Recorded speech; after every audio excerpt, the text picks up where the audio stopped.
Hai, apa kabar? Pada kesempatan kali ini kita akan melanjutkan materi kita Matematika kelas 7 Kurikulum Merdeka Revisi 2022 tentang kesebangunan ya. Nah, di bab yang pertama kemarin kita kan sudah membahas tentang sudut. Nah, kali ini kita akan membahas tentang kesebangunan pada bangun datar ya. Kalau di buku kalian akan menemui nanti kesebangunan pada segi 4, yang kedua itu kesebangunan pada bangun segitiga. Nah, sebenarnya syaratnya adalah sama ya.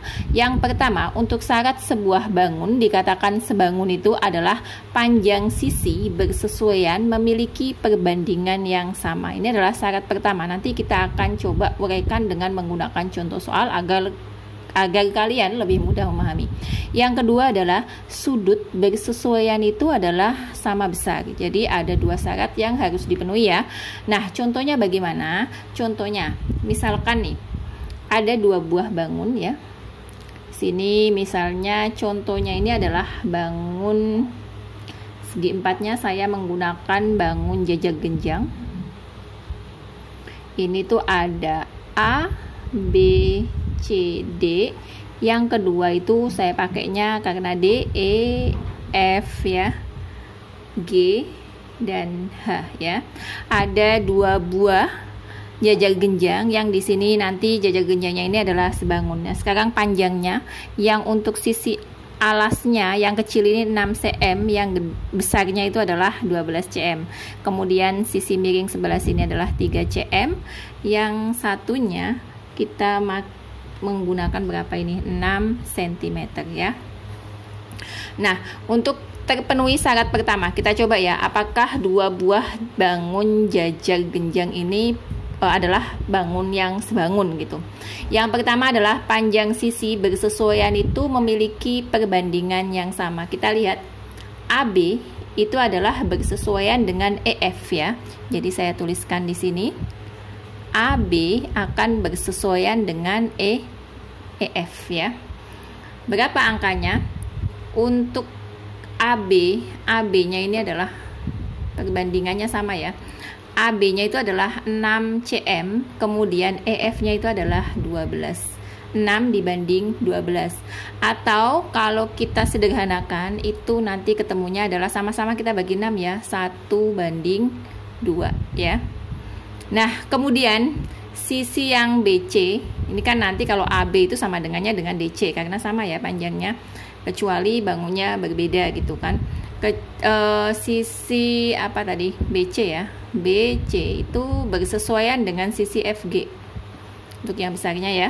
Itu berapa perbandingannya? 3:6, atau kalau kita sederhanakan perbandingannya adalah 1:2. Jadi perbandingannya itu adalah jika kita perbesar atau kita perkecil, kita perbesar dengan mengalihkan ya. Kalau kan kita perbesar dengan mengalihkan atau kita perkecil dengan membaginya, itu angkanya sama, maka hasilnya perbandingannya itu adalah sama ya. Yang kedua adalah sudut yang bersesuaian itu adalah sama besar. Sudutnya bersesuaian mana? Berarti kalau di sini ya sudut A itu nanti bersesuaian dengan E ya. Sudut A itu besarnya sama dengan sudut E. Kalau di sini 60, berarti yang besar juga nanti harus ketemu 60. Baru dikatakan dia sebanding. Sudut apa lagi? Kalau di sini A berarti B. B-nya ini adalah 120 karena ini tambah ini. Ingat ya, kemarin pada konsep sudut ya, kalau dijumlahkan hasilnya adalah 180. Berarti sudut B itu nanti besarnya sama dengan sudut F ya. Sudut G besarnya sama dengan sudut C. Nah, yang terakhir adalah sudut H itu besarnya sama dengan sudut D.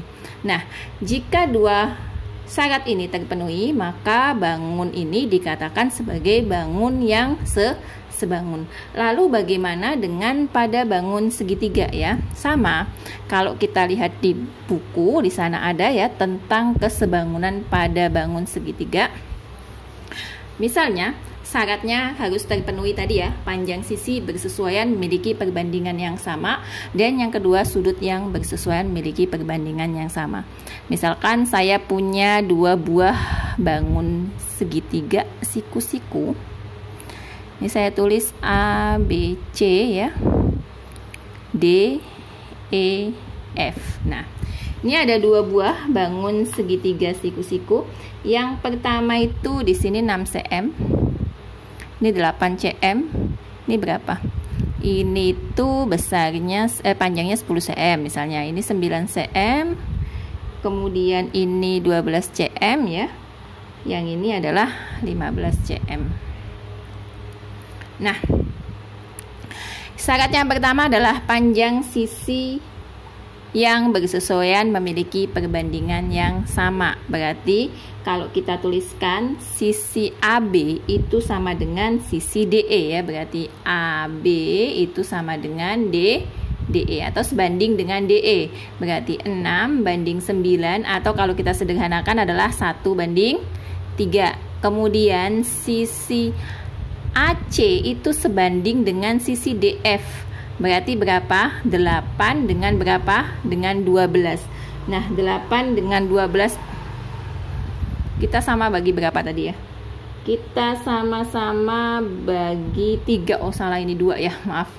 6 bagi 3 itu 2, 9 bagi 3 itu adalah 3. Ini sama-sama kita bagi dengan 4. 8 bagi 4 itu 2, 12 bagi 4 itu adalah 3. Yang ketiga ada apa? Terakhirnya adalah CB dengan FE. Berarti kalau ditulis adalah 10 banding 15. 10 dibagi 5 itu 2, 15 dibagi 5 itu adalah 3. Nah, perbandingannya sama. Sekarang adalah yang kedua, sudut yang bersesuaian itu harus sama besar. Berarti nanti sudut apa? Misalkan sudut A, maka harus sama dengan sudut D ya. Kemudian sudut B sama dengan sudut E dan sudut C sama dengan sudut F. Nah, ini adalah tentang konsep apa? Kesebangunan pada bangun segitiga.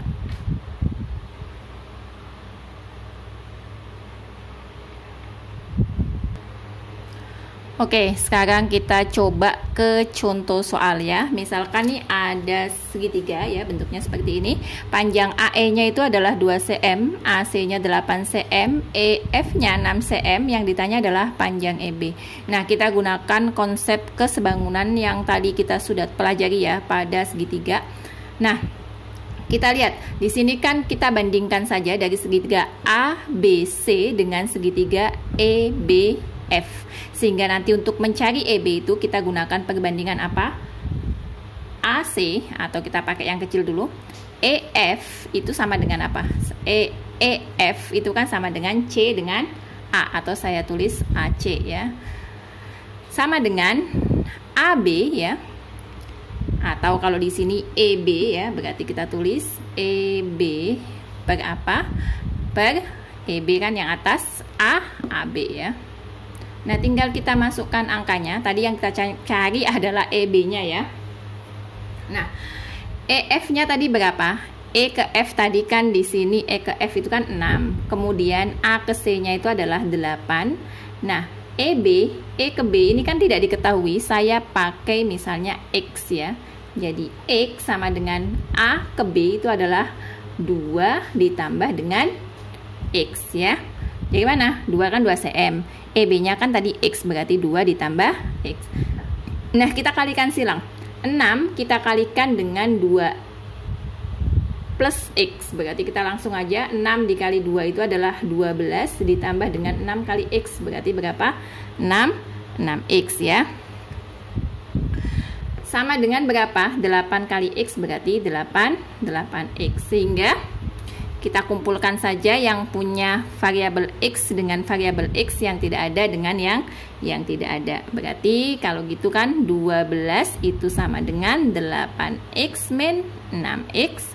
12 sama dengan 2X ya.